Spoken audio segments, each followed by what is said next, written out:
Good morning everyone. আজকে মা আর বোনের এখানে সেকেন্ড দিন। সকালবেলা উঠে ফ্রেশ হয়ে চাটা খাওয়ার পর বোনের জন্য ডালটা বানিয়ে দিয়েই যাচ্ছি। আসলে ওর আবার আমার হাতের ডালটা নাকি খুব ভালো লেগেছে। আর আমি এই কদিন অফিসে ভাত খেয়েই যাচ্ছি আগের মতো। টিফিনে মা আজকে আমাকে দিয়েছিল কড়াইশুঁটির কচুরি আর আলুর দম।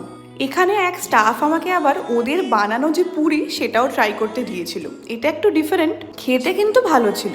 বাঙালিদের রান্না বা তাদের খাবার নিয়ে সবাই খুব এক্সাইটেড থাকে। তো আমি যখন কড়াইশুঁটির কচুরি নিয়ে গেছি, অনেক স্টাফই আমার থেকে খেয়েছে আর বেশ প্রশংসাই করেছে।